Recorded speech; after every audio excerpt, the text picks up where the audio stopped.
निर्विशेषा शून्यवादी पाश्चात्य दशतारिणी। जय श्री कृष्ण चैतन्य प्रभु नित्यानंद श्री अद्वैत गदाधर शिवासदि गौर भक्तवृंदा। हरे कृष्ण कृष्ण कृष्ण हरे हरे, हरे राम राम राम हरे हरे। हरिनाम संकीर्तन की जय।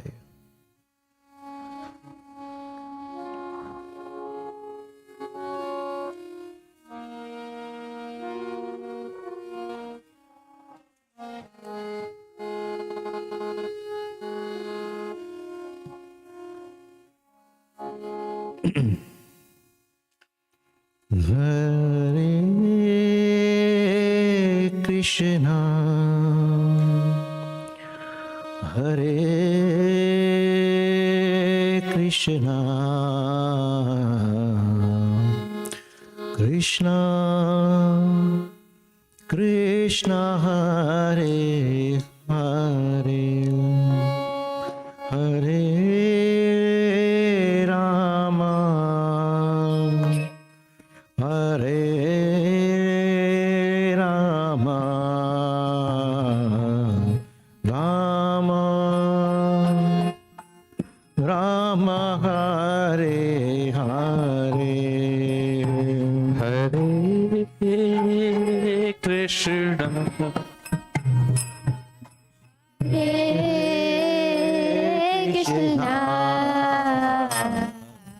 कृष्णा कृष्णा हरे हरे, हरे राम हरे Ram Ram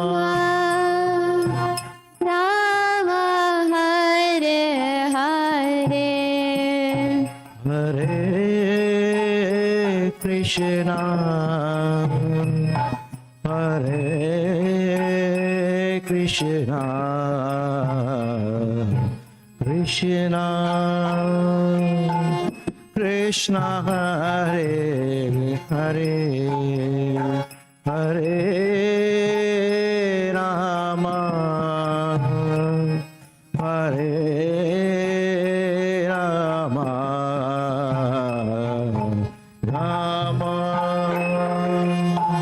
Ram Hare Hare. Your turn. Krishna Hare Krishna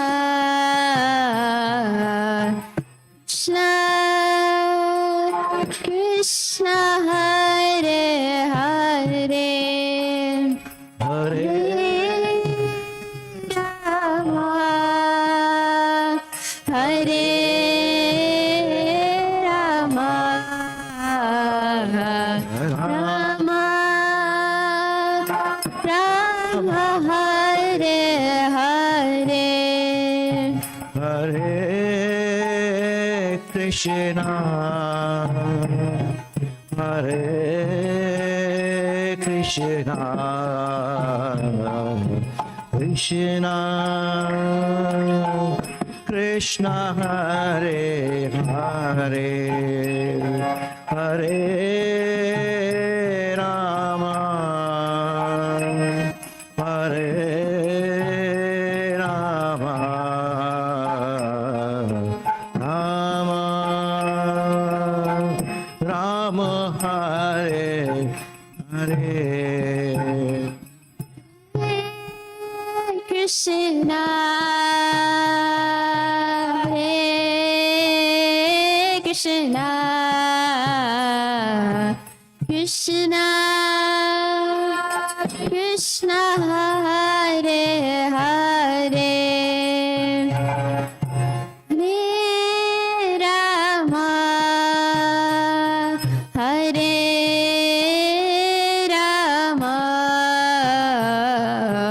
Rama Rama Hare Hare, Hare Krishna Hare Krishna, Krishna Krishna Hare Hare, Hare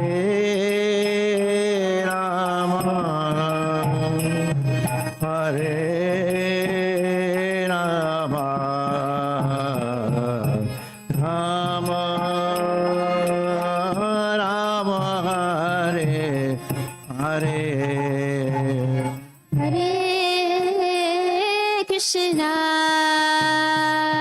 Hare Krishna, Krishna Krishna, Hare Hare, Hare Rama, Hare Rama, Rama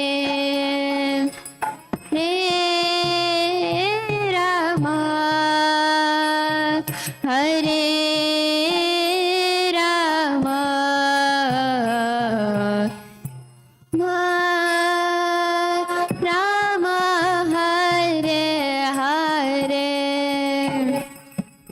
Hare. Hare Krishna, Krishna Krishna, Hare Hare, Hare Rama, Rama Rama, Hare Hare, Hare Krishna, Krishna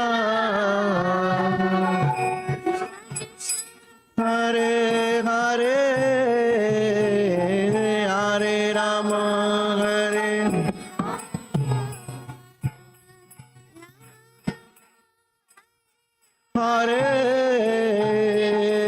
Hare Krishna, Krishna Krishna, Hare Hare, Hare Rama, Rama Rama, Hare Hare, Hare Krishna.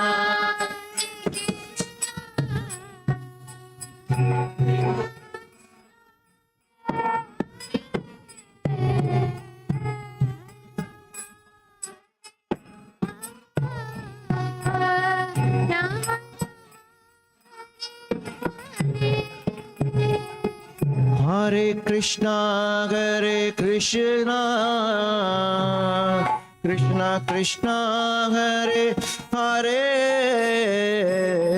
Hare Rama, Rama Rama, Hare Hare, Hare Krishna,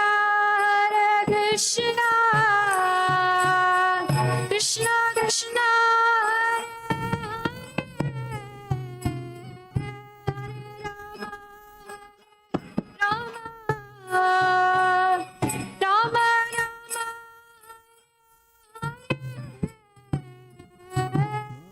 Rama Hare Krishna, Krishna Krishna, Hare Hare, Hare Rama, Rama Rama, Hare Hare, Hare Krishna, Krishna Krishna, Hare Hare, Hare Rama, Rama Rama, Hare Hare. Hare Krishna, Krishna Krishna, Hare Hare, Hare Rama,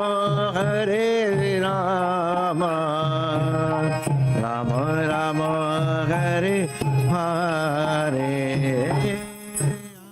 Krishna,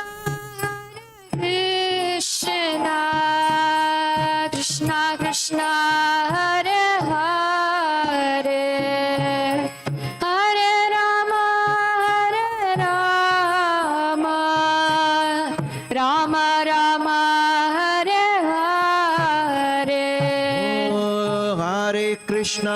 Hare Krishna, Krishna Krishna, Hare Hare, Hare Rama, Hare Rama, Rama Rama, Hare Hare.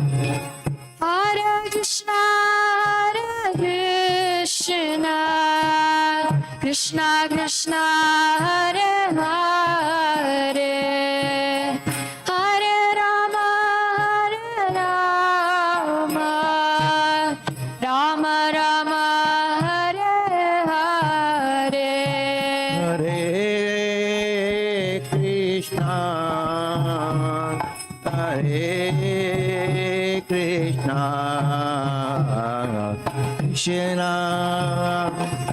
Krishna Krishna, Hare Hare, Hare Rama, Hare Rama, Rama Rama, Hare Hare. Everyone. Hare Krishna, Hare Krishna, Krishna Krishna, Hare Hare, Hare Rama, Hare Rama, Rama Rama, Hare Hare. Hare Krishna,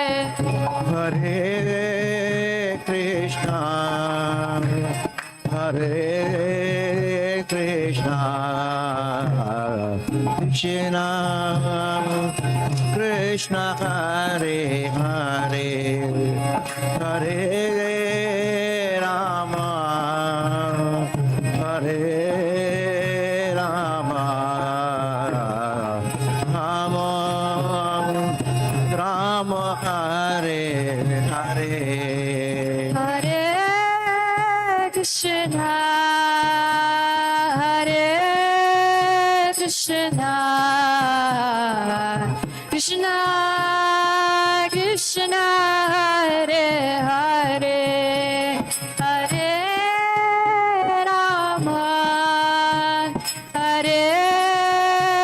Rama, Hare Rama, Rama Rama, Hare Hare.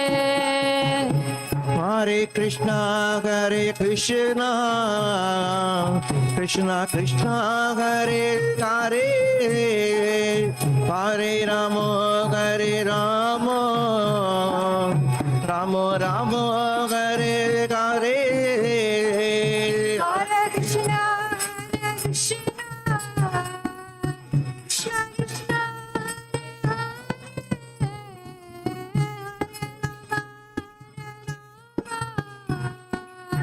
Rama Rama, Hare Hare. Oh, Hare Krishna, Hare Krishna, Krishna Krishna, Hare Hare, Hare Rama, Hare Rama, Rama Rama, Hare Hare.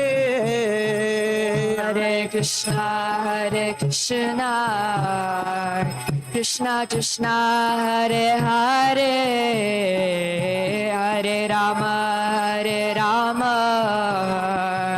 Rama Rama, Hare Hare. Hare Krishna, Hare Krishna, Krishna Krishna, Hare Hare, Hare Rama, Hare Rama, Rama Rama, Hare Hare. Bolo. Hare Krishna, Krishna, Krishna Krishna, Hare Hare, Hare Rama, Hare Rama, Rama Rama, Hare Hare. Oh, Hare Krishna, Hare Krishna, Krishna Krishna, Hare Hare, Hare Rama, Hare Rama, Rama Rama, Hare Hare Hare Krishna, Krishna Krishna, Hare Hare, Hare Rama, Rama Rama, Hare Hare. Oh, Hare Krishna, Hare Krishna, Krishna Krishna, Hare Hare, Hare Rama, Hare Rama, Rama Rama, Hare Hare. Hare Krishna, Krishna Krishna, Hare Hare, Hare Rama, Rama Rama, Hare Hare. Oh, Hare Krishna, Hare Krishna, Krishna Krishna, Hare Hare, Hare Rama, Hare Rama, Rama Rama, Hare Hare. Hare Krishna, Krishna Krishna, Hare Hare, Hare Rama, Rama Rama, Hare Hare. Hare Krishna, Hare Krishna, Krishna Krishna, Hare Hare, Hare Rama, Hare Rama, Rama Rama, Hare Hare. Hare Krishna, Hare Krishna, Krishna Krishna, Hare Hare, Hare Rama, Hare Rama, Rama Rama, Hare Hare. Hare Krishna, Hare Krishna, Krishna Krishna, Hare Hare, Hare Rama, Hare Rama, Rama Rama, Hare Hare. Hare Krishna,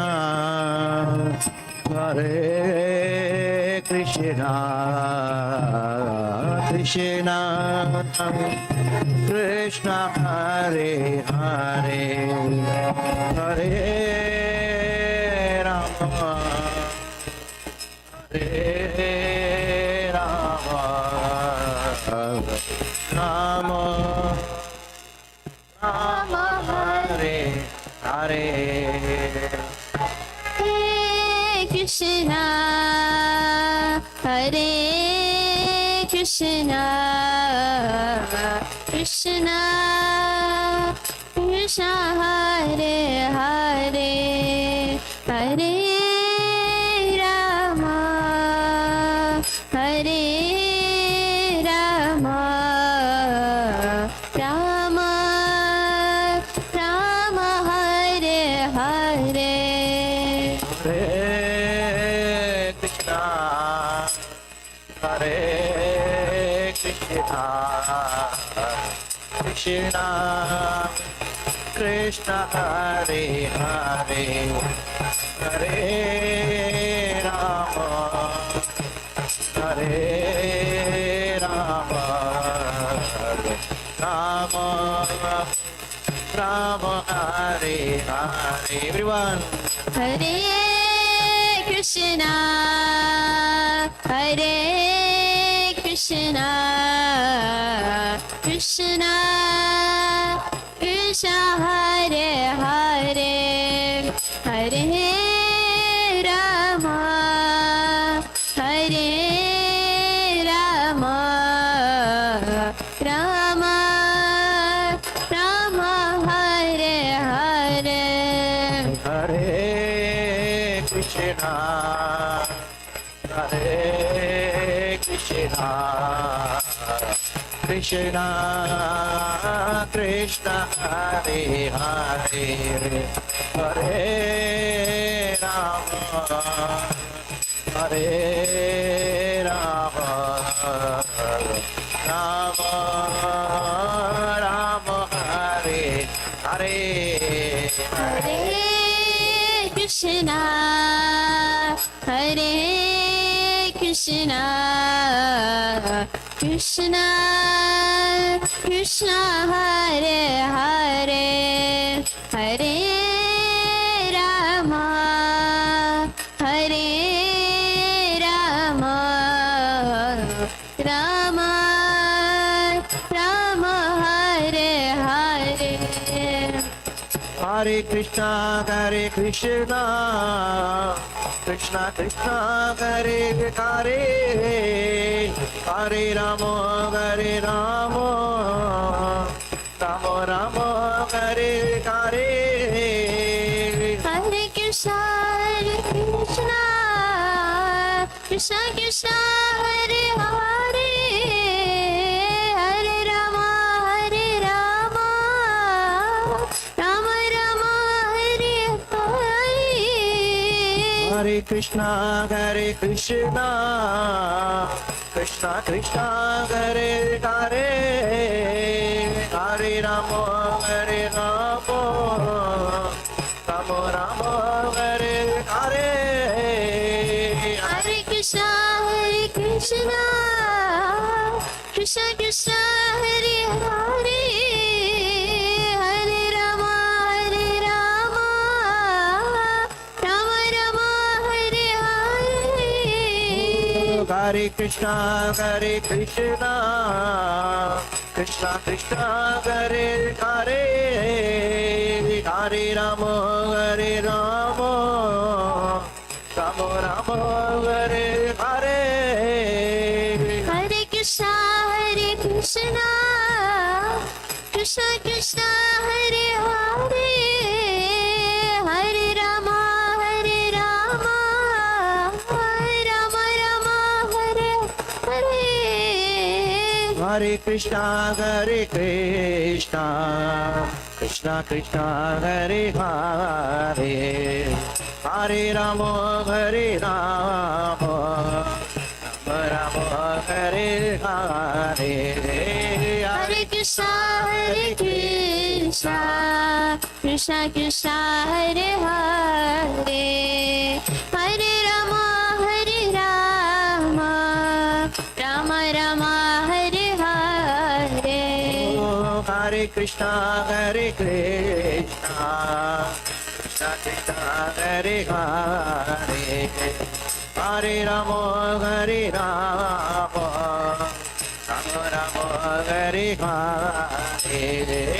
Hare Krishna, Hare Krishna, Krishna Krishna, Hare Hare, Hare Rama, Hare Rama, Rama Rama, Hare Hare. Hare Krishna, Hare Krishna, Krishna Krishna, Hare Hare, Hare Rama, Hare Rama, Rama Rama, Hare Hare. Bolo. Hare Krishna, Hare Krishna, Krishna Krishna, Hare Hare, Hare Rama, Hare Rama, Rama Rama, Hare Hare. Hare Krishna, Hare Krishna, Krishna Krishna, Hare Hare, Hare Rama, Hare Rama, Rama Rama, Hare Hare.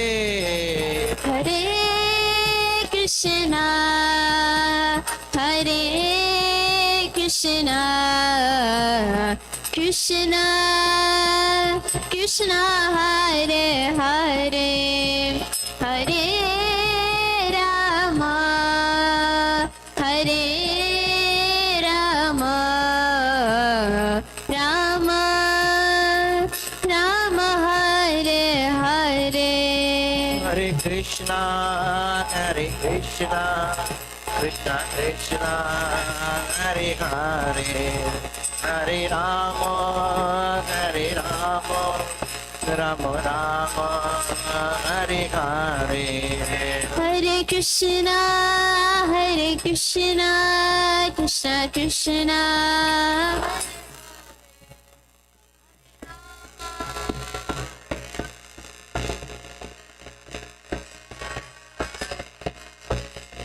Hare Krishna Krishna Krishna Hare Hare Hare Rama Rama Rama Hare Hare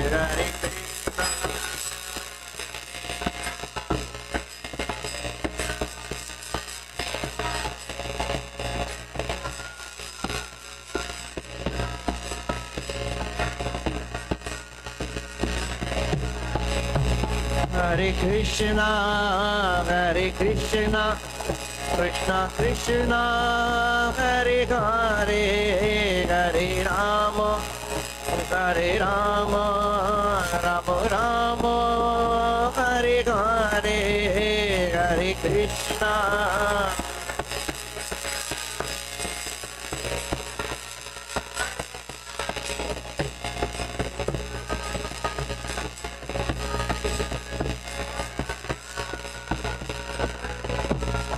Oh, Hare Krishna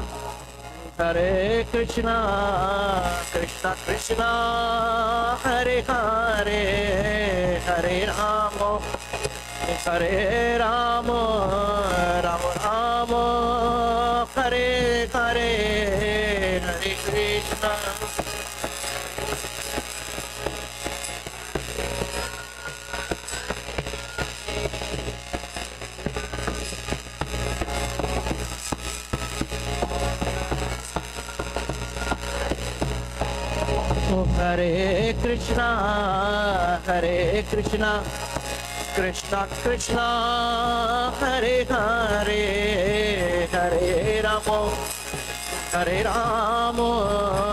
Rama Rama Hare Hare Hare Krishna Hare Krishna Krishna Krishna Hare Hare Hare Rama Rama Rama Hare Hare Hare Krishna Krishna Krishna Hare Hare Hare Rama Rama Rama Hare Hare Hare Krishna Krishna Krishna Hare Hare Hare Rama Rama Rama Hare Hare Hare Krishna Krishna Krishna Hare Hare Hare Rama Rama Rama Hare Hare Hare Krishna Krishna Krishna Hare Hare Hare Rama Rama Hare Hare Hare Krishna Krishna Krishna Hare Hare Hare Rama Rama Rama Hare Hare Oh Hare Krishna Krishna Krishna Hare Hare Hare Rama Rama Rama Hare Hare Hare Krishna Krishna Krishna Hare Hare Hare Rama Rama Rama, Hare Hare, Hare Krishna, Hare Krishna, Krishna Krishna, Hare Hare, Hare Rama, Hare Rama, Rama Rama, Hare Hare, Hare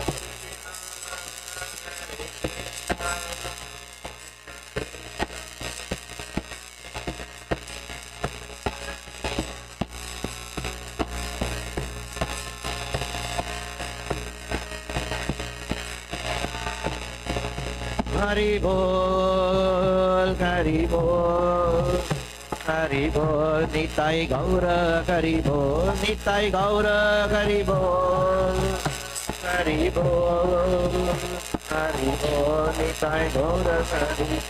Jaya Jaya Prabhupada, Prabhupada, Prabhupada, Jaya Jaya Prabhupada, Jaya Jaya Prabhupada.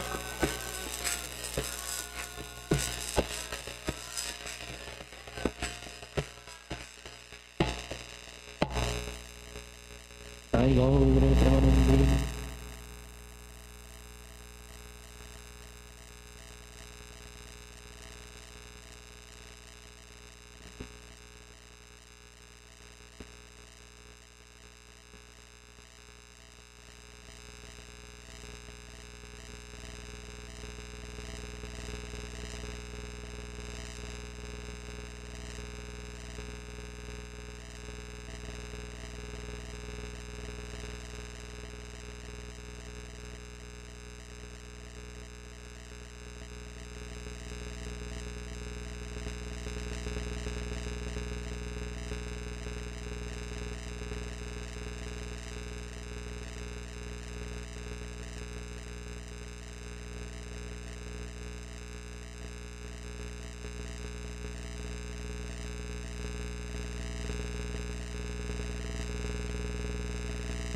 Adaya Krishna Prasthaya Bhotade Srimate Bhakti Vedanta Swami Namine Namaste Saraswate Devi Gauravani Pracharine Devi Sesha Sanyavadi Astyatya Desatarine Jaya Sri Krishna Chaitanya Prabhu Nityananda Shri Advaita Gadadhar Shivasadi Gaura Bhaktavinda Hare Krishna Krishna Krishna Hare Hare Hare Rama Rama Rama Hare Hare.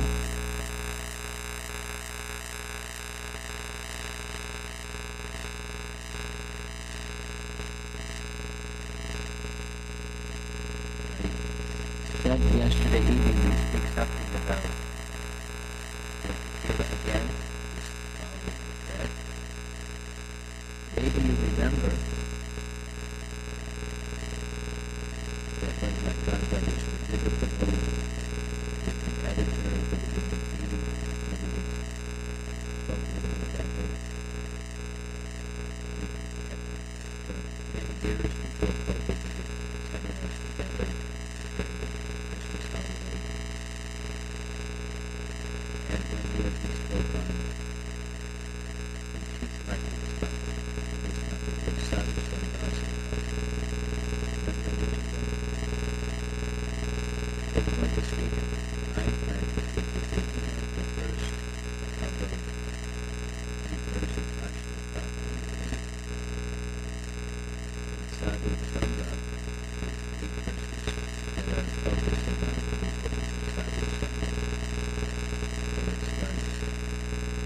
In the bottom right corner, chapter 25 from Canto 3, starting with text 20. And you add another 7 and we get 27. So it's, for your information, Sadhu Sangastaka. I don't know how celebrated it is in Vaishnava circles. It's certainly something that is meaningful to him. And just a little bit about Dravida. He's a poet, and he sings and he dances when he gives class. It's really very, and it's not just for entertaining purposes. He's just a very lively and lovely devotee. So he composes poetry, English poetry, that says what the verse says, but it's in rhyming and meter. It's really. Then he gets the audience clapping and dancing. It's really a wonderful personality. So Sadhu Sangastaka, verse number 1. And a little review of how this came up. Maybe you remember this painting. This is Devahuti sitting before Lord Kapila. Somebody asked, is there meaning to his golden hair? But he has golden hair. And ruddy complexion.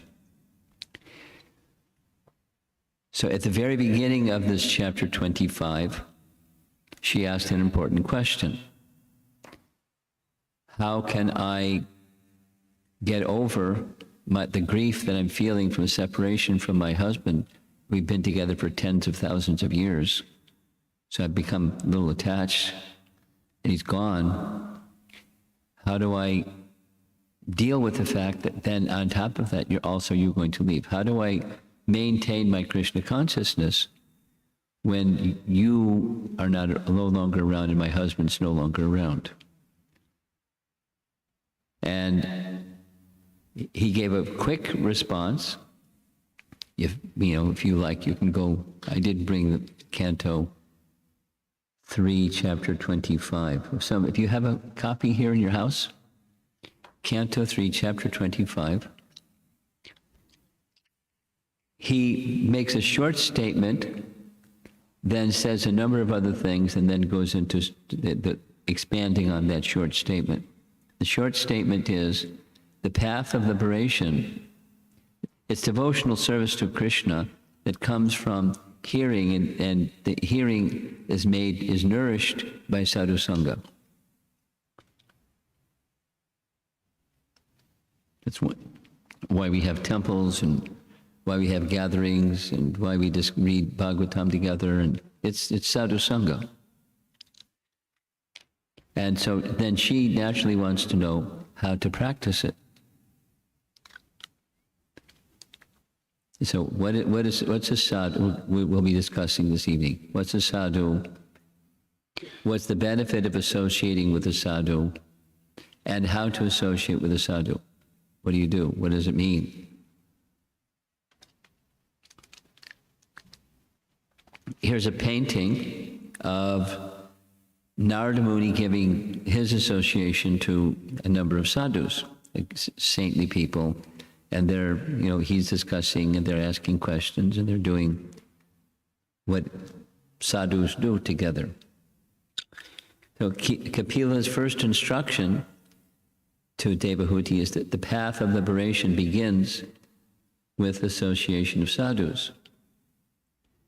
Well, that only begins with the association of sadhus, but it's nourished and continues, and even in the stage of perfection, it's imperative.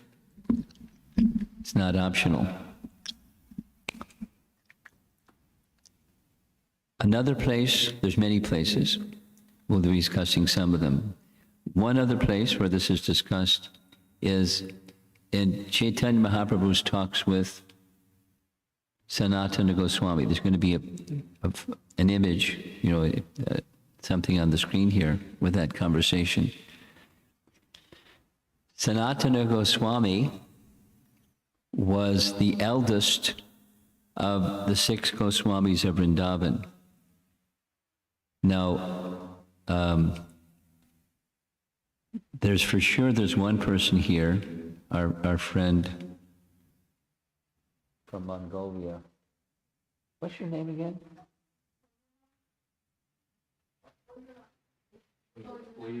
Orila.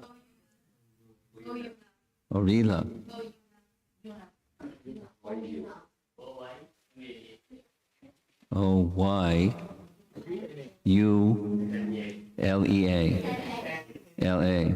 Orila. Something like that. Could you sit a little bit to the side so I can have eye contact with her? We're going to see a photograph, a painting shortly of the 6 Goswamis of Vrindavan. Who are they? They're associates of Chaitanya Mahaprabhu. Who's Chaitanya Mahaprabhu? Do you know who that is? Not yet. Chaitanya Mahaprabhu is an incarnation of Krishna who came to teach the process of chanting Hare Krishna. The primary means of achieving spiritual perfection for this age. This age is a long one, 432,000 years according to the Bhagavatam, according to the Vedic picture. It's like a season, it's a long season. He came towards the beginning, and he came to teach the primary means of elevation of consciousness through congregational chanting of the holy name, just like everyone was doing. That is what Lord Chaitanya came to give. And he gave teachings along with it, but he didn't write those teachings. He gave the teachings to the 6 Goswamis of Vrindavan, and he asked them to write the books, to explain, empowered them, gave them the spiritual potency to understand everything he was saying and to write books to expand it.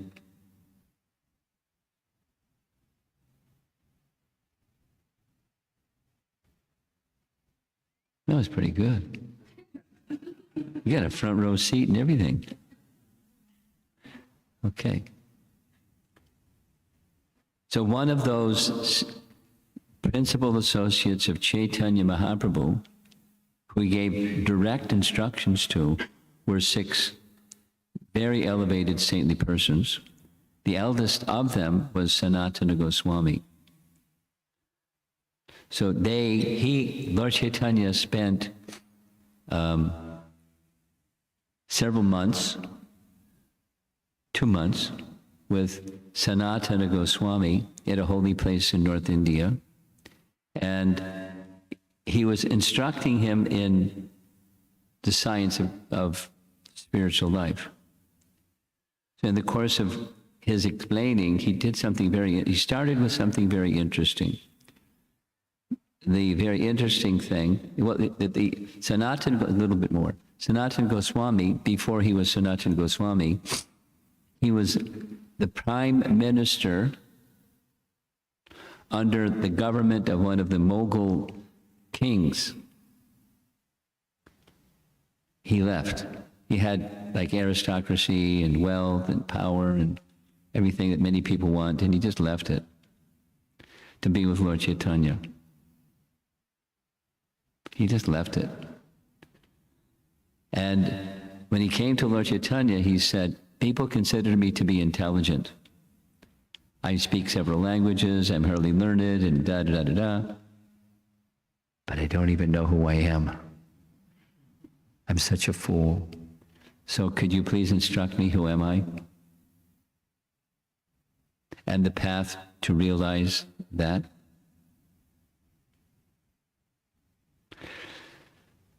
So Lord Chaitanya started explaining the creation. We've spoken a little bit now, a few times, about the creation. So in this creation, part of the creation, a small part, because the earth planet is a small part of the whole creation, there's many species of life. And of those many species of life, there are some that receive the human form, a small percentage.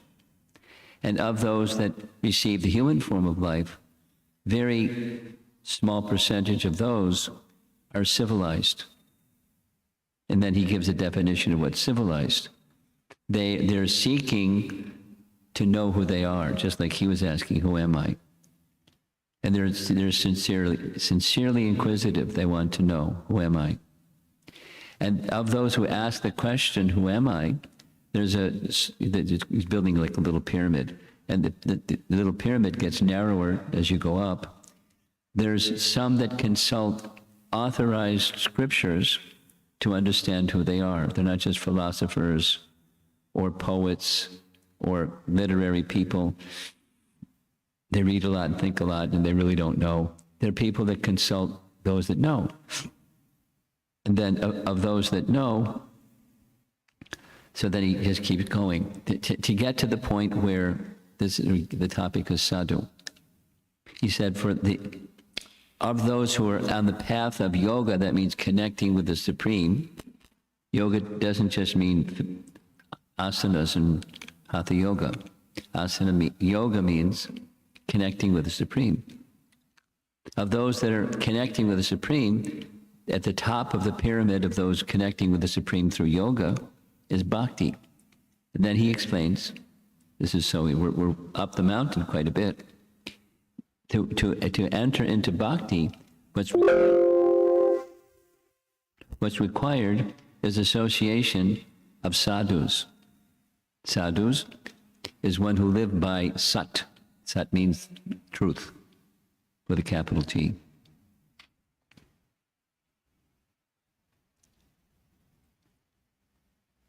So we discussed this, one of the classes, maybe it was this morning.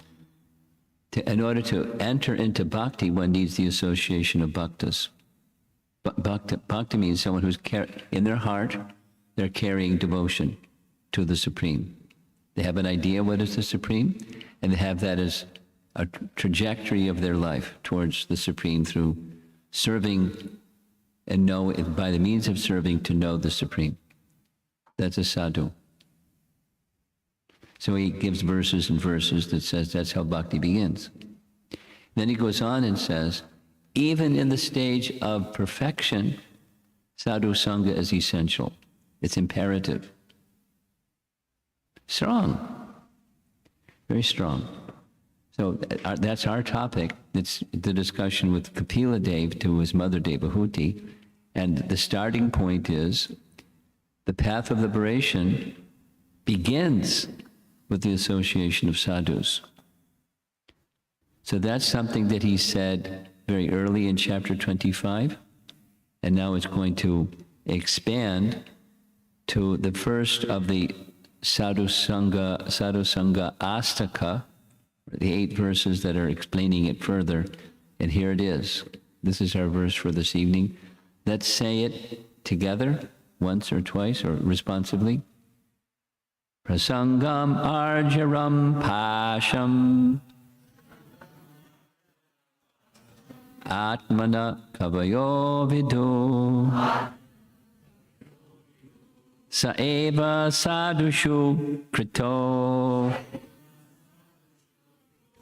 mokshadvaram apavritam. One more time. Prasangam ajaram pasham atmana kavayo vidhu saesha sadhushu krito mokshadvaram apavritam. Now the dvaram means gate. The last line, dvaram means gate, and moksha means liberation. So it's the gate or the doorway to liberation. This prasangam with sadhus, sadhushu krito. Here's the translation. Every learned man knows very well that attachment for the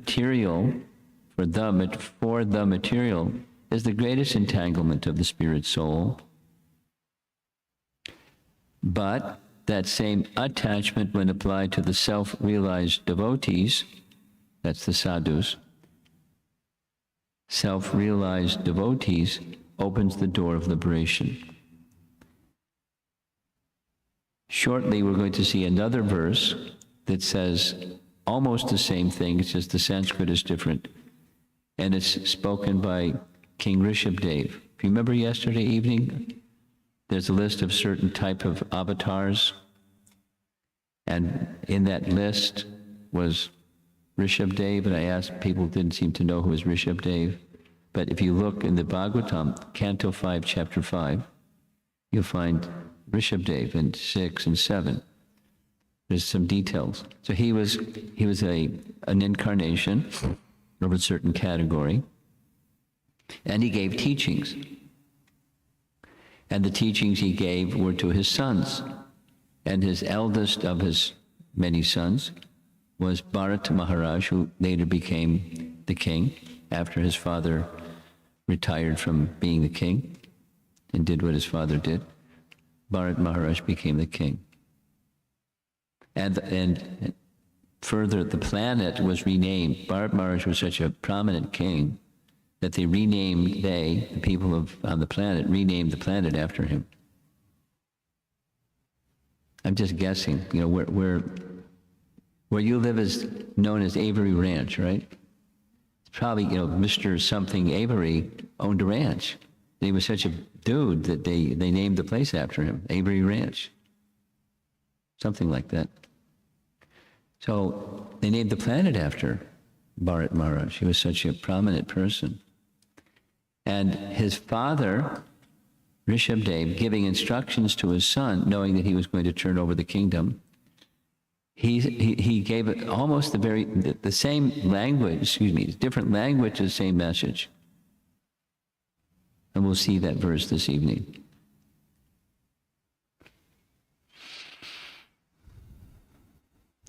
So this is the first of the Sadhu Sangastika verses. One association leads to liberation. Another association, the principle of speaking here is attachment, not just association, but you become attached to that which you associate. Just like Devahuti, she became attached to her husband. And who can imagine how attached she was after associating together for thousands of years, because in previous ages, lifespan was longer. In the present age, lifespan is shorter. Here's a cartoon. Here's devotees doing things that everybody does, and but they're in relation to Krishna. So the message in the purport is, attachment can't be killed, it simply has to be transferred. That's right within the purport of this verse to text number 20. And Prabhupada writes in the purport also, this desirelessness is not possible for a living entity. It's a buzz. It's a Buddhist buzz primarily, because Buddha had a very core teaching, fundamental teaching. The fundamental teaching is, the root cause of suffering is desire. You want to become free from suffering? Become free from desire. That's not easy. According to this statement, you can't. So we'll discuss it a little bit. It's, in other words, it's of the soul. There's the purified state of desire, and there's the contaminated state of desire. And Buddha's teaching is, become a stone.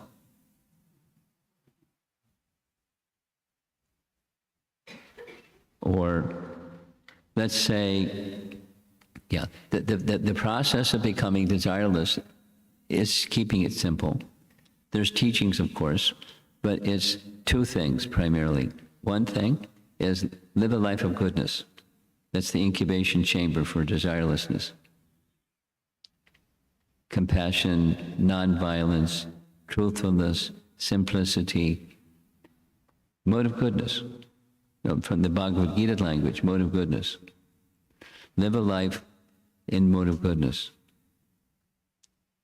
And then what goes inside that life of mode of goodness is meditation. Meditation, there's teachings that says, in Buddhist writings, What exists? Well, according to Buddha's teachings, the only thing that exists is the moment. You a little bit familiar with this? Buddha's teachings? Not much. Okay.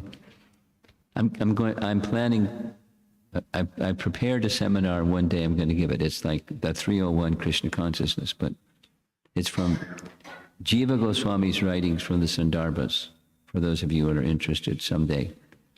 I have an idea where and when. So, Buddha's teaching, listen, if you like to learn something about Buddhism, it's called Kshanik Vada.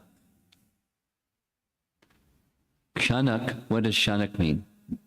We discussed yesterday at the temple this chapter from Canto 3, Chapter 11, called Calculation of Time by the Atom. Remember that? And the smallest unit of time, according to Srimad Bhagavatam, Canto 3, Chapter 11, is the time it takes for the sun to cross one atom. Now, who can calculate that? But the Bhagavatam gives it. And then so many atoms, 5 atoms or 10 atoms, makes another unit, and then so many makes another unit. And Kshanak is one of the units of time. It's less than a moment. It's a fraction of a second, and it's sometimes translated as the blink of an eye. No, how long does it take for your eye to blink? That's a kshanak. So, kshanak, vada means doctrine. And Buddha teaches that the only thing that exists is the moment. So the process of Buddhism is to be in the moment. You know, everyone, it's a common phrase, mindfulness. Everyone knows that one. That it comes from Buddhism. Be in the moment, be in the moment, be in the moment. Because the tendency is the past and future. We plan the future and lament over the past. And anything would be in the moment. So Buddhism, one of the primary teachings is all there is the moment, because the past is gone and the future hasn't come yet. So all there is the moment. So if you're a good Buddhist monk, or a good Buddhist anything, you live a life of goodness and you practice mindfulness. Be in the moment, be in the moment. And if you become a really successful monk, the goal is to go beyond the moment. If that's all that exists, what does going beyond the moment mean? It's enlightenment. And what's enlightenment? The Sanskrit phrase is nirvana. What does nirvana mean? It means, it's right in the Bhagavatam, cessation of material existence. It's right in Bhagavad Gita also, in the purports, cessation of material existence. So when material existence ceases, what exists? Nothing. It's a philosophy of nothingness, and the highest reality is nothingness, or nirvana. Let's go backwards. That's on the other side of the moment, and all there is in this world is the moment, and we're not in the moment, we're in the past and the future. But if you want to get to be desireless, you have to go be in the moment and then go beyond the moment. It's notional. However, it's not possible. It's not possible. Why is it not possible? Here's why it's not possible. Because who we are is a living entity, and we're already timeless. We're not only in the moment, but the soul is eternal. There's no beginning and end. Not just a moment. There's no beginning and end to the eternal soul. And the nature of the eternal soul is like the Supreme Soul. That's the teaching. The living entity, the jiva, is a tiny fragmental part of the Supreme. That's easy. So since the Supreme is conscious, we're also conscious. You can't extinguish consciousness any more than you can extinguish the soul. But Buddhism is teaching you can extinguish consciousness because, yeah.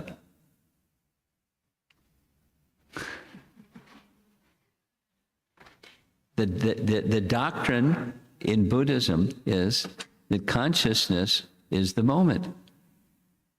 And that's all there is. What is consciousness? It's the moment. And now that moment's gone. Now you're in the next moment. Now that moment's gone at the next moment. And you get on the other side of the moment and you get to who you really are. And that's you don't exist. So you can't annihilate the soul. Because the soul's eternal. As the part and parcel of the Supreme Eternal, we're eternal. You can't annihilate consciousness. You can't annihilate the soul. You can be mindful. That it's good. There's mindful japa. Be with the mantra that you're chanting and not somewhere else, or the mind's on something else. So there's mindful japa, that's nice. But the goal is not to cease existence, but to align desire. It's exactly on the topic of this first verse. Align your desire or attachment or everything, align consciousness with the Supreme. The goal is not to annihilate consciousness. The goal is not to annihilate the soul. The goal is not to annihilate desire. That's supposing, we had this discussion, I remember, during this visit to Austin. Has anyone here had an operation where they've been put under anesthesia? A few of you. So when listen to this, according to the Srimad Bhagavatam, there's 3 states of consciousness, and anesthesia is the third. It's a state of consciousness, but you're not conscious of it. They can cut you up and they can do all kinds of things, and you don't feel anything. And when the anesthesia wears off, there's no sense of having time pass. When you go to sleep, there's a sense of time passing. When you're under anesthesia, there's no sense of time passing. Susupti, it's called. There's a nice Sanskrit word, susupti. So there's awake, that's like now, we're kind of awake. And then there's sleeping, and sleeping includes dreaming. And then that's another term. And then there's deep sleep, the susupti state. So Buddhism is like entering susupti. It's anesthetizing the soul. But when the soul is anesthetized, does it stop existing? No. And when the anesthesia wears off, what happens? Desire. So desire is just anesthetized. But it's an unnatural state because of the soul. The soul is conscious. Consciousness may be deeply suppressed. But when the anesthesia wears off, desire is of the soul. So that's this statement. The attempt to become desireless, or the attempt to enter nirvana in the way that the Buddhists take nirvana. There's a non-Buddhist idea of nirvana. What's the non-Buddhist idea of nirvana? You begin full Krishna consciousness, full spiritual consciousness, full spiritual existence. The body, the mind, the senses, all this paraphernalia stuff, fully engaged in Krishna service. Ki Jai. That's the goal. It's the natural state of the soul. And the unnatural state of the soul is the covered state. The darkest of it all is under anesthesia. We've had some discussions about creation. This is the 4th time during this visit about creation. During the time of cosmic annihilation, where are the living entities? They exist, but they're in a susupti state within the body of Vishnu, Mahavishnu. They exist. They don't stop existing. Their bodies stop existing. Even the subtle bodies stop existing. But the soul doesn't stop existing because the soul is eternal. It's just wound up within the body of Mahavishnu in a deep sleep state. And then when it's time, this is movements of the sun establishes time. During cosmic annihilation, there's no sun, but still time is moving because the measurements of time is through the movements of the sun in relation to matter, starting with an atom, and then, numbers of atoms and so forth and so on. But time is a Shakti that's existing whether there's a sun moving or not moving. Time is an energy. It's a fascinating science. Time is eternal. And to have creation, you have to have the other kind of time, like past, present, and future kind. So Buddha's idea is just be in the present, but you're still within time, and the soul is timeless.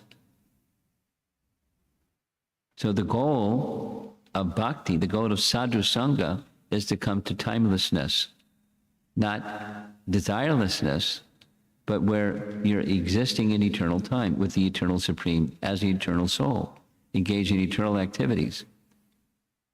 The realm of eternality, that's the spiritual world. That's where the train is going. Get on the bhakti train, that's where the train, at least that's the aspiration, however long it takes you to get there, that's where the train is going.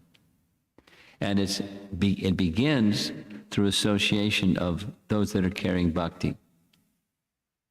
Then you catch it. You get the flu, the bhakti flu. But it's a good flu.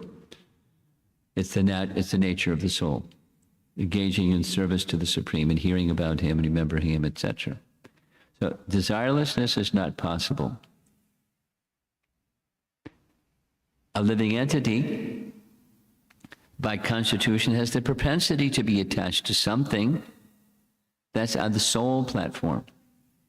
We see that if someone has no object of attachment, if he has no children, then he transfers attachment to cats and dogs. And sometimes they have children and cats and dogs. And they sometimes have several dogs and several cats and children. But it's a tendency, the philosophical point that Prabhupada makes often, and it's here, that there's a tendency, it's on the soul platform. And if that soul platform tendency is disconnected from the Supreme Soul, then that tendency is going to go to something else. Now it's true, when that tendency goes to something else, there's suffering. So let's go back to square one and say, according to the teaching of the Vedas, the root cause of suffering is not desire. The root cause of suffering is ignorance. Root cause of suffering is ignoring Krishna. And when we have ignorance covering us, then we have ignorant desire. When we have ignorant desire, we have ignorant activity. We have ignorant activity, you suffer. The solution is knowledge. But not just information kind knowledge, but transcendental knowledge that you apply, you live by.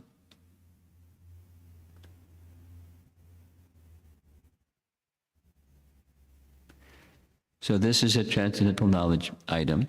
If we don't have attachment for the Supreme, we're going to have attachment to something because it's of the soul. And you find something or several somethings and many somethings, and there's attachment. A living entity, by constitution, has attachment. So we have to be careful or discriminating about our attachments. And if the attachments is just for, in the material conception, our dear friend false ego tells us you're at the center, and your happiness is the standard of happiness. No, it may not be so harsh or gross or something, but that's at the center. And then that's the I conception, according to Srimad Bhagavatam. There's I and his companion mind. I is false ego, and mine is what comes from me. So if I think that I'm this body, which I'm not, then what's mine is what comes from the body. That's mine. So what comes from the body is byproducts of the body, like work. And then the product of work, the work product, that's mine. It's mine. So I work and I get payment, okay, it represents my work. And then with that payment, then I get stuff that's mine. A house and a car and Om Jai Jagadisha Hare. You know the song.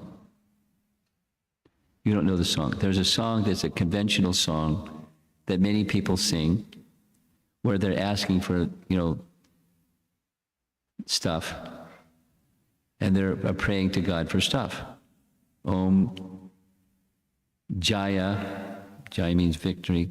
Om Jaya Jagadisha, the Lord of the universe, Jagadisha. Please, give me stuff.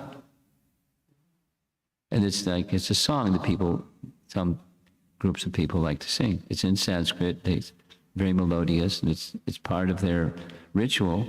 They approach God for stuff. Om Jai Jagadisha Hare. So the devotees here, they know that one. That's why they're chuckling. So that's not the purpose of sadhu sangha. The purpose of sadhu sangha is to transfer that tendency for attachment to transcendence, or to sat, to that which is eternal, not that which is temporary. Say it again. Supposing you don't have attachment for the eternal, are you going to have attachment anyway because it's of the soul? Yes. You'll be attached to the temporary. When you attach to the temporary, it means I want to enjoy stuff. And my life is getting stuff, working hard to get stuff, so that I can become the enjoyer of stuff. And I can get the subtle happiness of thinking, look at all my stuff. I'm successful. I hope you're noticing. And if I don't get that acknowledgement, I feel, something's wrong with you. Or whatever. I feel something's wrong with me. I get depressed or something. So there's subtle and grosser forms of attachment.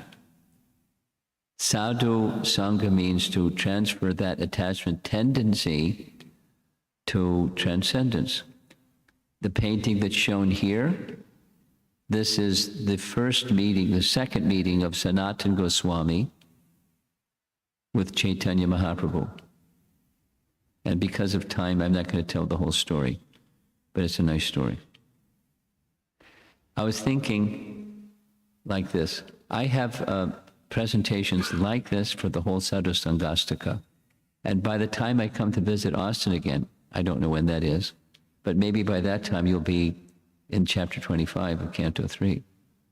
So if those coincide, maybe next time I come, I can go through the whole Sadhu Sangastaka. Because it's a really important section of the Bhagavatam. Really important section.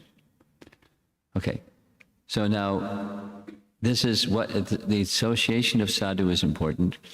A very natural next question, who is a sadhu? And some people think sadhu is somebody with a long beard and some sandalwood paste on his forehead and wears saffron cloth.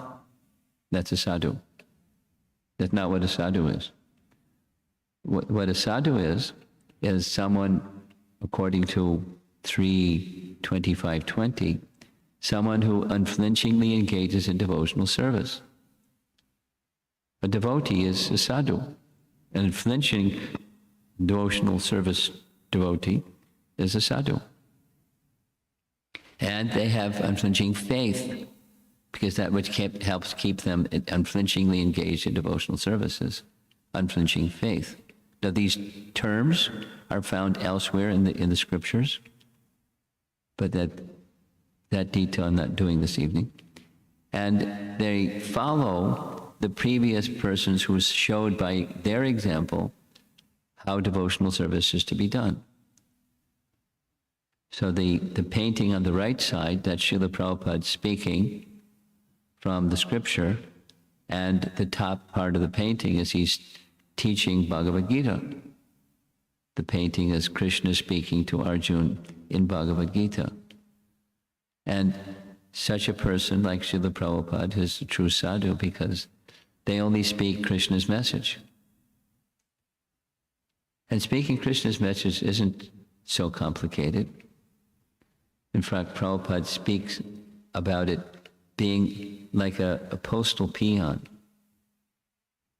A peon is not a very complimentary term. You've heard that word, peon? It means a small person, really insignificant, small person. Peon. So a postal peon is someone you write a letter, you put a postage stamp on it, you take it to the post office sends it to the destination, and the postal peon, the mailman, he delivers the mail. It's because he got your name on the envelope. So he just got your name on the envelope, he just puts it in your mailbox or sticks it under your door, whatever they do around here. And that's his job. He's a postal peon. It's not a big, he didn't write the letter. He doesn't open the letter and start editing the letter, then seal it back up and then put it under your door or your mailbox. He just delivers the letter. So Krishna has a letter. My dear devotee, so-and-so, please surrender unto me. Thank you very much. Hope to see you soon in the spiritual world. And that's Krishna's message for somebody. And the postal peon delivers the message. Krishna says, surrender unto him. He doesn't say surrender unto me. He says, surrender unto Krishna. And that's because that's Krishna's message. He's the postal peon. So a strict follower of devotional service is one who follows in that line of those who strictly follow devotional service. They just serve the previous person who does by repeating their message, ultimately repeating Krishna's message, or the message of transcendence. So that's who's a sadhu. Now, supposing someone, this is a verse from Bhagavad Gita, who's not eligible. Are the persons not eligible for devotional service? Everyone's eligible. The verse, chapter 9, verse 30, you know the verse very well.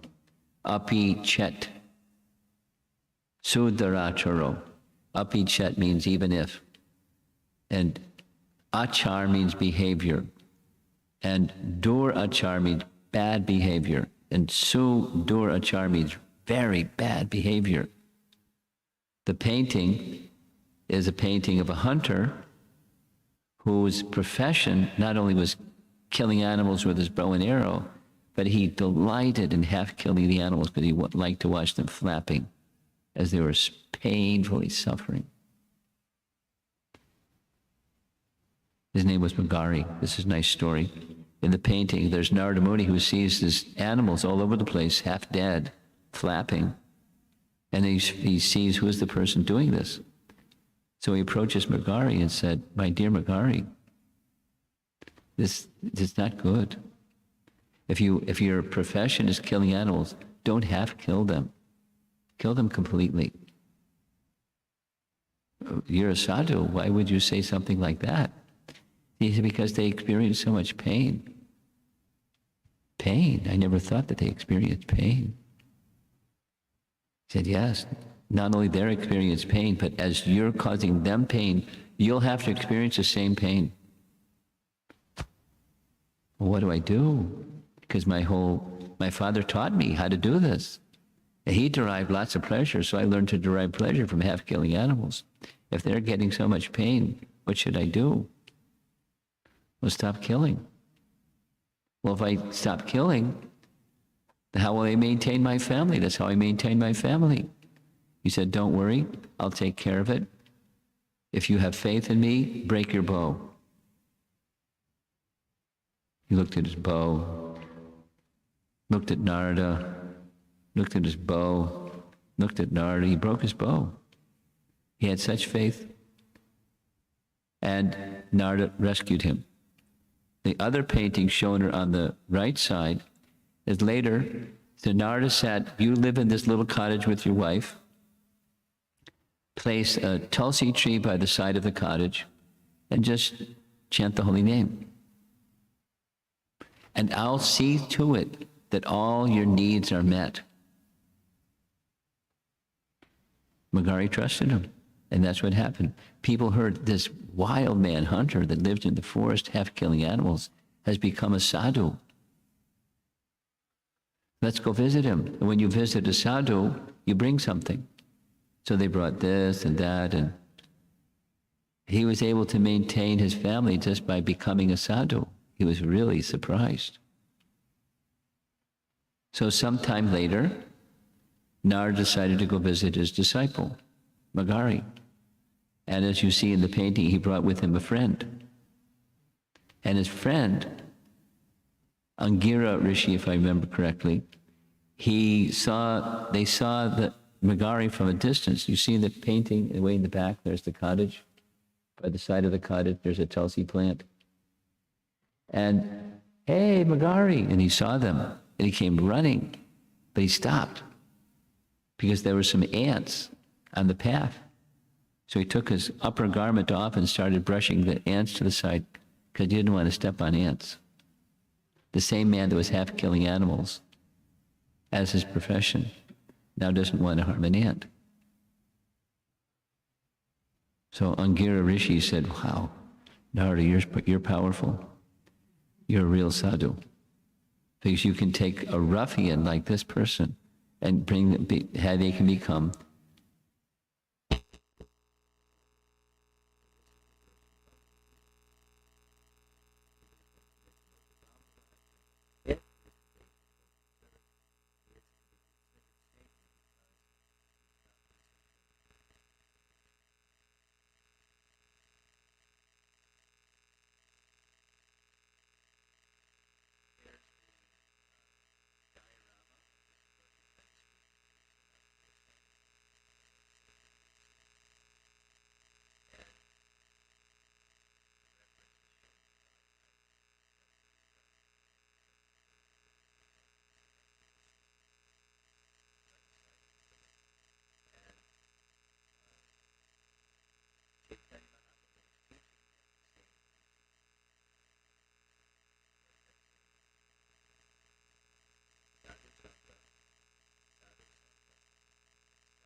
Shastre Koi, all scriptures say, lava matra. Lava matra means a fraction of a second. A fraction of a second. It's another one of those terms found in Canto 3, Chapter 11. It's a fraction of time, less than a moment. That's so powerful, it's so important. Sarva Siddhi. Siddhi means perfection. Sarva Siddhi means all perfections can come, even with just brief association. So that it's very, very valuable. Here's a verse in Canto 1, Chapter 18, Text 13 that says the same thing. Tula Yama Levanapi. There's that Lavana again, the fraction of a second or moment's association. Tula Yama Lavanapi Na Svargam Na Punar Bhavam Bhagavat Sangi Sangasya. Bhagavat means in relation to Bhagavan. Just like this is Srimad Bhagavatam. It's the book in relation to Bhagavan. Prabhupada explains there are two types of Bhagavats, the book and the person. In relation to Bhagavan is Bhagavat. So, Bhagavat Sangi Sangasya Martyanam Kim Utashinishaha. The value of a moment's association with the devotee of the Lord cannot even be compared to the attainment of heavenly planets or liberation from matter, and what to speak of worldly benedictions in the form of material prosperity, which are for those who are meant for death. Pretty strong. There's same message repeated in different ways. The painting on the left side, that's Maharaj Yudhisthira at the feet of Narada Muni, and he's making inquiries from Narada Muni. It's Canto 7, Srimad Bhagavatam. So as I mentioned already, here's that verse from Rishabdev. Mahat Sevam Dwaram Ahur Vimuktes. Dwaram, we mentioned already, the door or the gateway. Mahat is the great person, like Mahatma Gandhi. You've heard of Mahat. So Mahat is a great person. And Sevam, Seva means service. Mahat Sevam. That's the Dvaram or gate or door for mukti, liberation. That's the first line. And then the opposite, the tamo, down, tamagun, darkness, ignorance. The gate for ignorance is yoshitam sangi sangam, associating with people who are, yoshit means attached to material enjoyment. Specifically, it's male-female indulgence, unrestricted male-female indulgence. That's the gate to going down. So a nice example, the royal road to liberation, is this one. It's found in the Bhagavatam.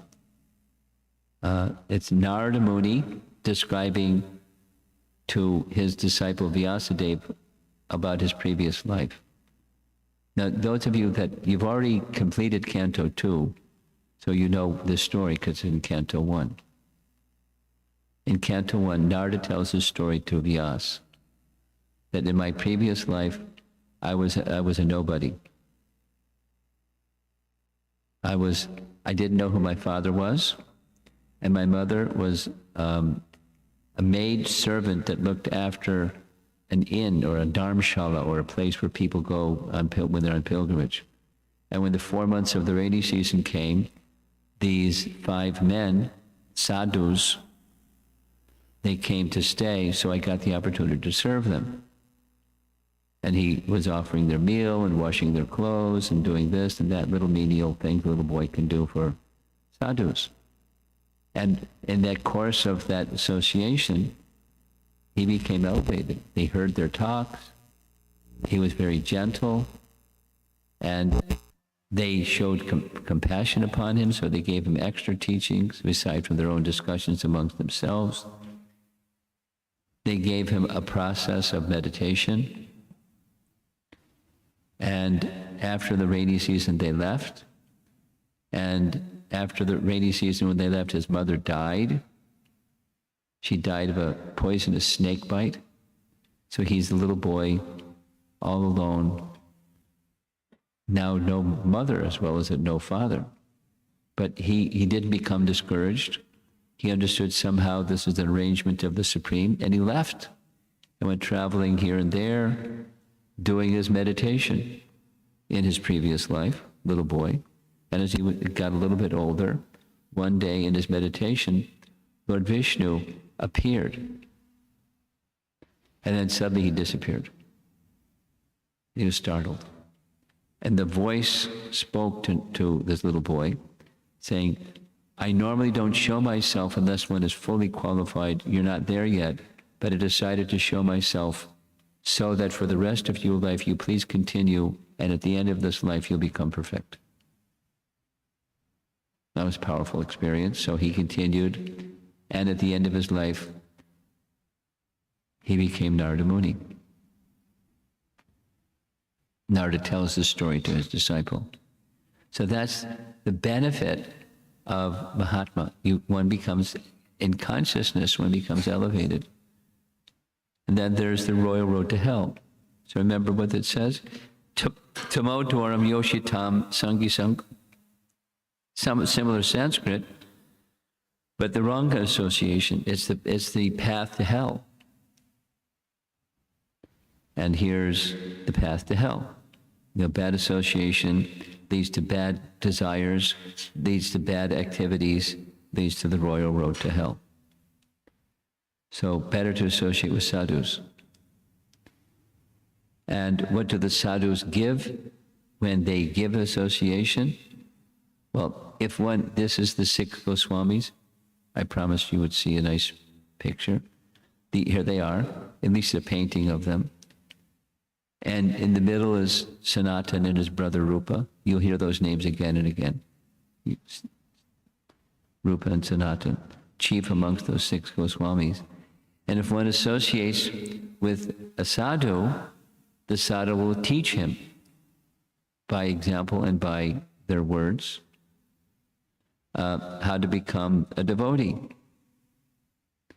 This is a painting of one of the 6 Goswamis, Jiva Goswami, speaking Srimad Bhagavatam at the Radha Damodar temple in Vrindavan.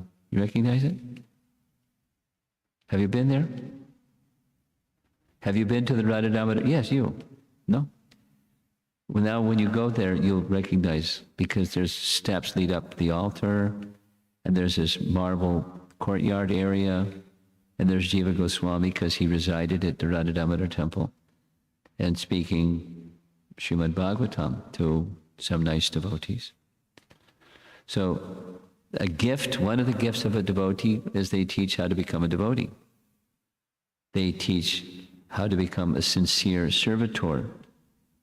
And they give teachings about how to engage in worship of deities. And the lower left, that's a king in Orissa during the time of Chaitanya Mahaprabhu. Mahaprabhu, eventually, he tested him, but he gave his association because of his humble service. The humble service of the king that was a game changer for his relationship with Mahaprabhu is he, the king, at the time of Rath Yatra, went before the cart of Lord Jagannath. Rath Yatra is a big festival in Jagannath Puri. Jagannath Puri is by the eastern side of India along the sea. And there's temple, massive temple, with millions of people that attend this annual festival, where the deities come out of the temple.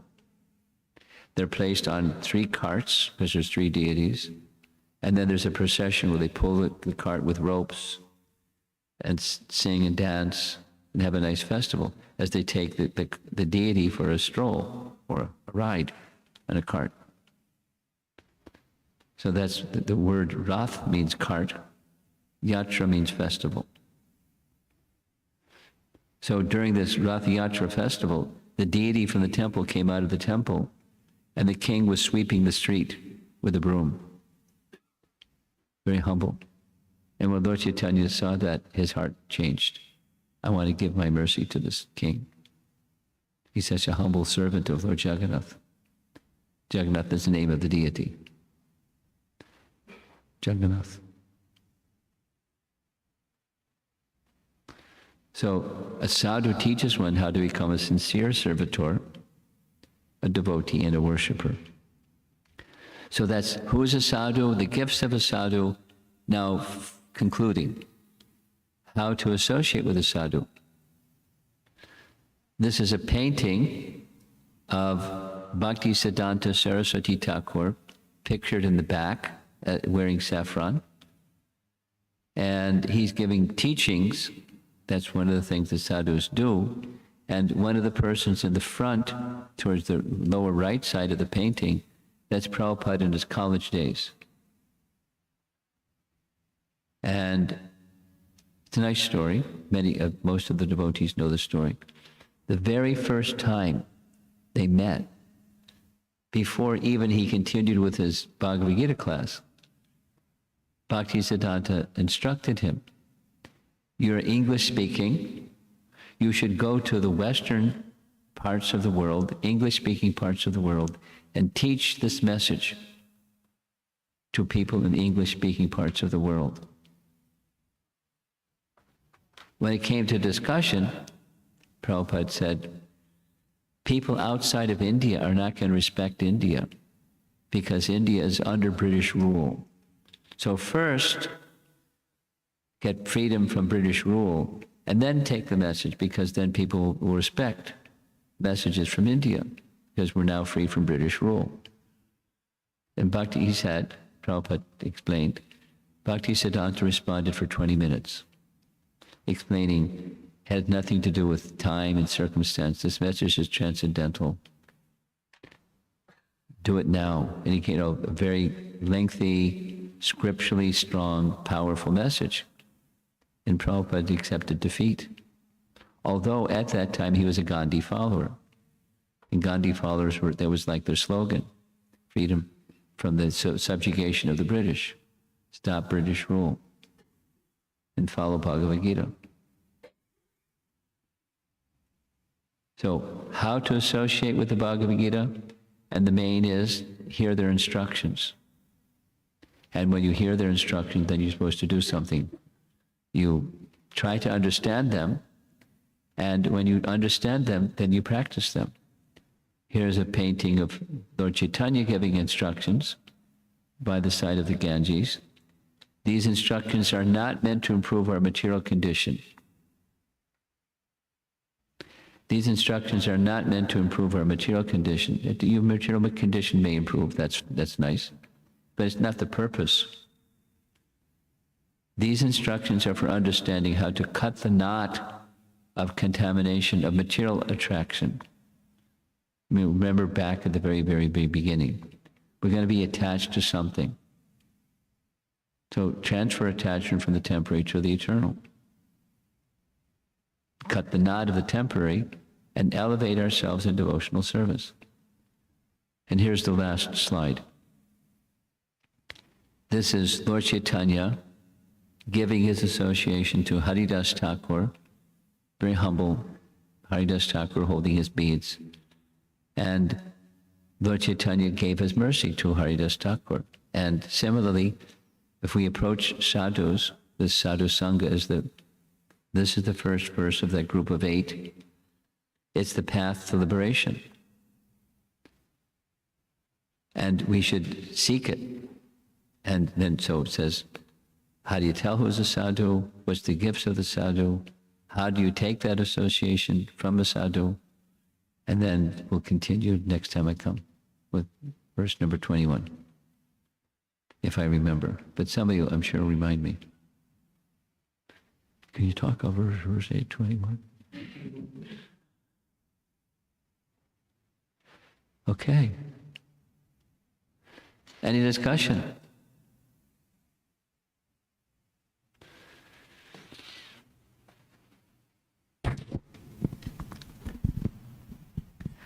Hare Krishna Maharaj, it's a wonderful class again.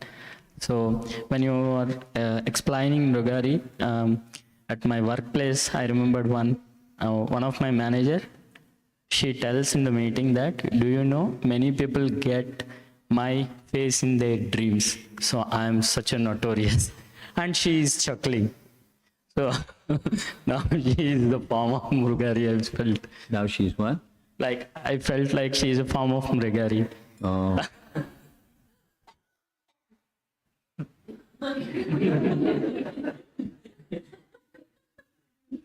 She is like credibility. She is feeling like it's, she telling as if not joking. It's like credibility. She is telling that it's my power like that.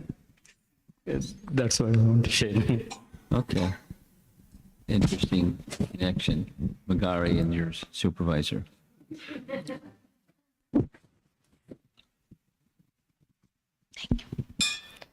All glories to Srila Prabhupada. Please accept my humble obeisances, Guru Maharaj. I need a clarification. You mentioned about the consciousness and you were comparing with analysis with anesthesia. So I'm not clear about that topic. Could you please repeat? Do it again. The consciousness with... I understand. You want me to do it again? Please. Okay. Thank you.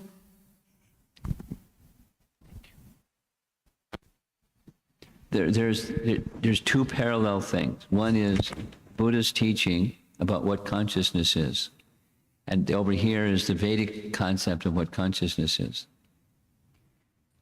Since the Vedic concept is, since the soul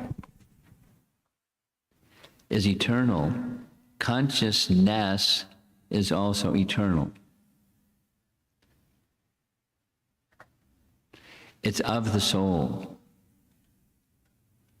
The soul is both conscious and consciousness. The soul is conscious, and consciousness extends from the soul, just like a lamp and luminosity from the lamp. Remember that discussion? Do you remember that discussion from the Sunday class at the temple? Remember the picture of the lamp? So that's the Vedic conception. And the Vedic conception further says there are three stages of consciousness in this world. The contaminated consciousness. And that is awake, sleep, and deep sleep. Deep sleep is known as susupti. Susupti is like anesthesia. It's not that when you put somebody in anesthesia, under anesthesia, consciousness stops. It's just very covered. Enough so they can do what they have to do, and then the anesthesia wears off and they go back to what they were doing. Consciousness isn't extinguished. It's just a state of consciousness. And that state of consciousness is similar to the state of consciousness during cosmic annihilation. You're leaning forward like, you want me to say it again? Cosmic annihilation is at the end of creation, everything is wound up.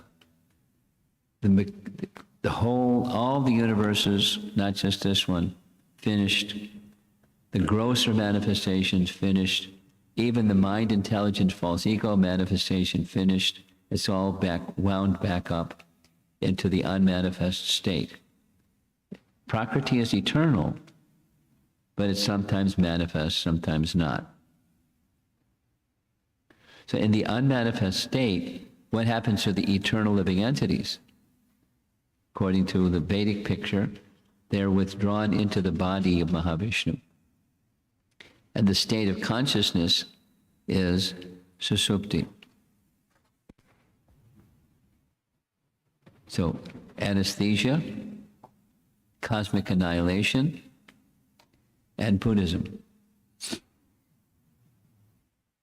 It's just suspending consciousness, but consciousness can't be annihilated because the soul can't be annihilated, and the soul is conscious in consciousness.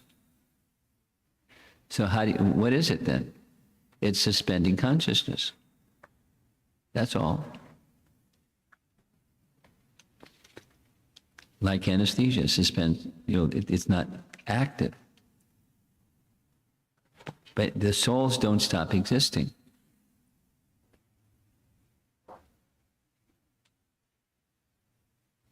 You want more clarification, or you're good? Kind of. You want to ask a specific question about the kind of? Or you want me to do it again a third time? Little complex topic for my brain, so. It's just, okay, we'll do it again. Meaning like you mentioned. I'm sorry, but it's not complex. There's states of consciousness. There's awake, there's sleep, and there's deep sleep. Conscious, conscious, conscious. States of consciousness. You mentioned about the desireless in when you are in consciousness, right? Because that's a teaching of Buddha. The goal of Buddhism is become desireless. I described the method of becoming desireless. However, it's notional. It's like anesthesia. But it's not possible because the soul, being part and parcel of the Supreme Soul, who is supremely conscious, we have qualities like the Supreme Soul. We're conscious beings. You can't become desireless. You can anesthetize, but you can't become desireless. And when the anesthesia wears off, desire comes out again. It's unnatural. It's not even, not only, it's unnatural, it's impossible. Desirelessness is not possible. You got it? But when in the time of anesthesia, like, you don't feel You're like not any, feeling anything, but it's anything? not the soul goes out of existence. It's just covered. But my question is, I need a clarification that we don't have any desires, but that No, state, that's like, not correct. It's just anesthetized. that time, I'm It's saying. anesthetized. It doesn't go out of existence. You're not, consciousness is not detecting it, but it's of the soul. Let's go, I don't need to say it again. Okay. In the pure state, there's desire. In the pure state, it's desire in relation to the Supreme. But in that state of anesthesia, like, the thought, the state will be there. You're right, repeating yourself, and I don't want to do it again. Okay, Maharaj. Thank you. Hare Krishna. Thank you. Thank you. Anything online or anything else in the room?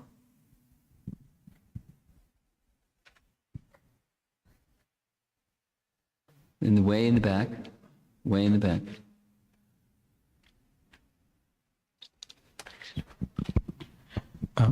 All glories, Maharaj. All glories to Srila Prabhupada. Maharaj, how to groom the younger generation with, like, younger generation means the upcoming generation with detachment and detachment, yes. Like, it's like, especially this age of Kali, Maharaj, like, with But all not just the age of Kali. This is a current phase of time in the age of Kali, and younger generation people have a certain, liking and disliking, and it's good to tune into their liking and disliking. But the principle doesn't change. Okay, Maharaj. So the principle, the sadhu principle, and you as an adult, or you as a parent or father or something, is understand the needs, and the deeper sense know what the spiritual needs, and try to align those needs with the deeper spiritual needs. Okay, Maharaj. Okay, Maharaj. So, for example, I see this nice photograph over here of somebody dancing.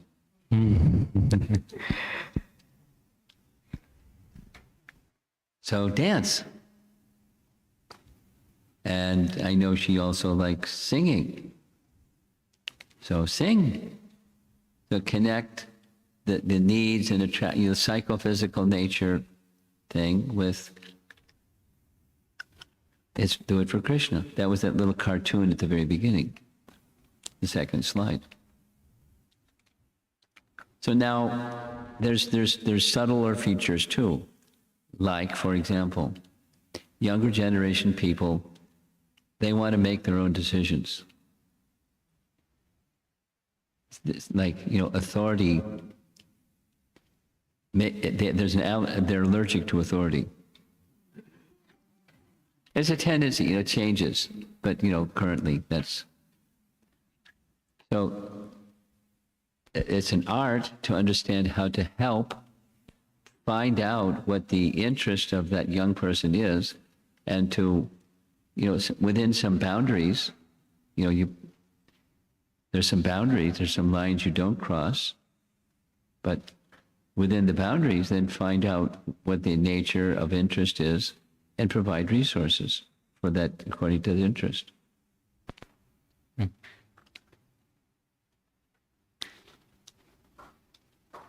Without forcing, without ordering, do this, don't do that.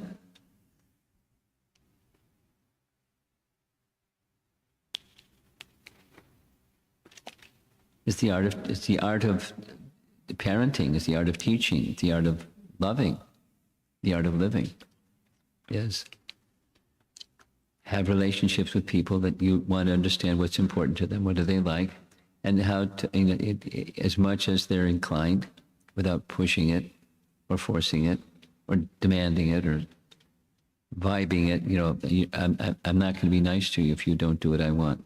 Anyway, you nurture that which is their nature, and then you've captured their heart. We discussed this at length, not specifically the younger generation part, but acting as an authority out of love. It was between Chaitanya Mahaprabhu, and the word that was used many times was sneha, which means affection. And if someone, anyone, not just a younger generation person, if someone feels there's affection for them,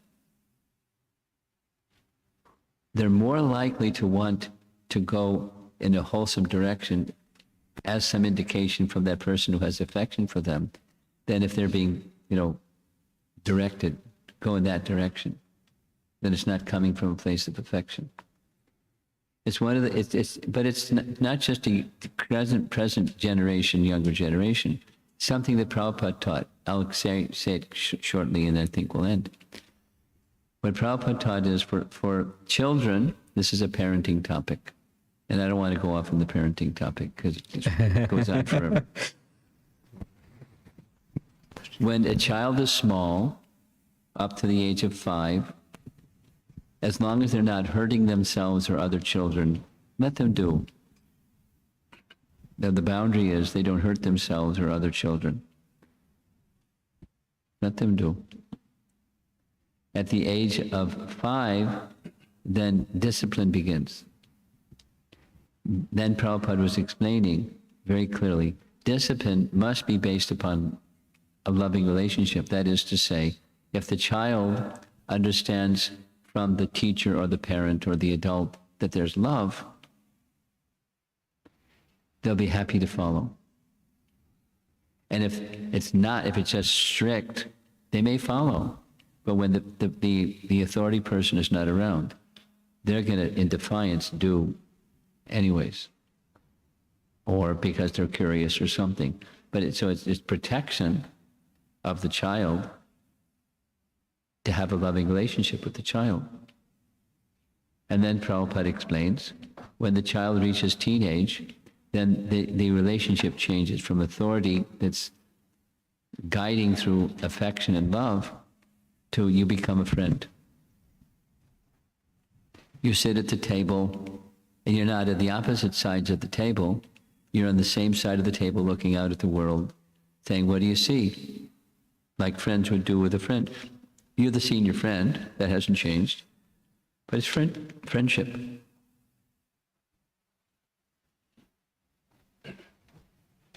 And when there's friendship, then the teenager is more likely to share what they're seeing and feeling and going through than if it's an authority person.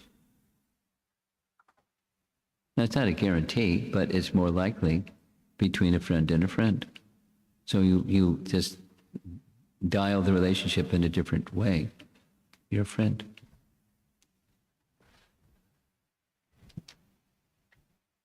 I get young people telling me things that, starts with, don't tell my parents.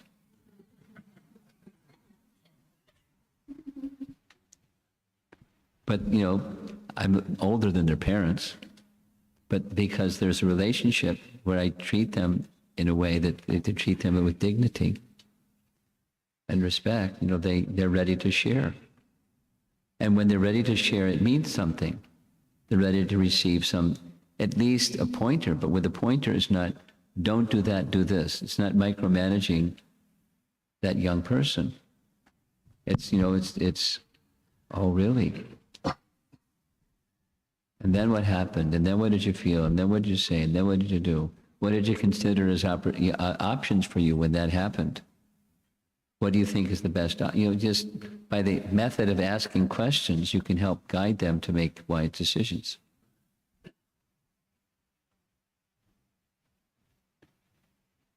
Now, sometimes they insist, please instruct. Don't just, help me build a menu of options and then select from the menu. What do you think?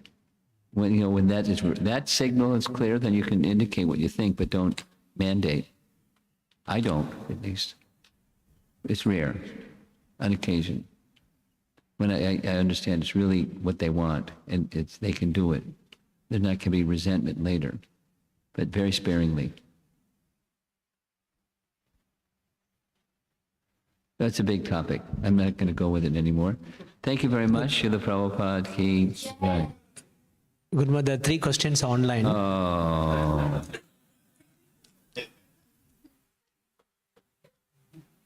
Okay. Should I read it? And then that's it. And that's it. Go ahead. Okay, 3 questions. The first question, can practicing devotees give beneficial association to others? Yes. Not can. Must. Next. Next question. How do I draw a line with attachment to kids in this material world I said I'm not going to take parenting questions. where all non-devotees go in that rat race above and beyond providing top-of-class facilities to their kids?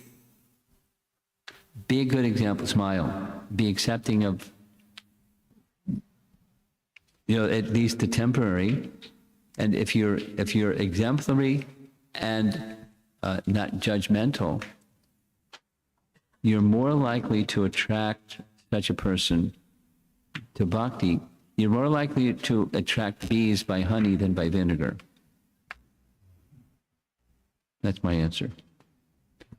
And they're making choices, and you spirit souls make choices. You can't micromanage their choices. So continue to be exemplary. Continue to be exemplary.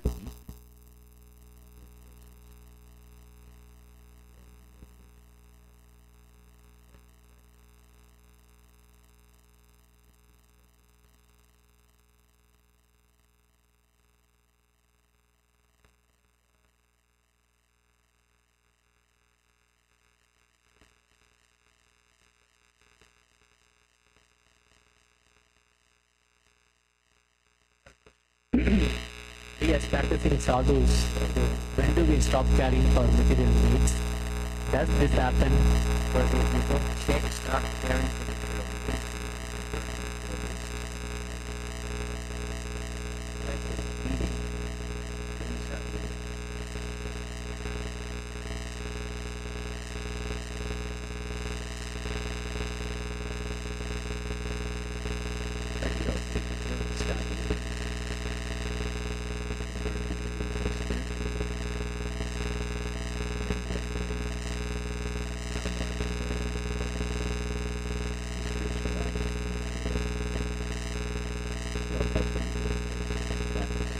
Sadhakas, which we do. We try to do as best we can. And when we get, distracted, we try to get back on path. That's why we have association devotees. They can tap us on the shoulder and saying, Prabhu, you're headed for the ditch. You better sit straight. Well, thank you. Okay. Srila Prabhupada ki jai. His Holiness Romapada Swami Maharaj ki jai.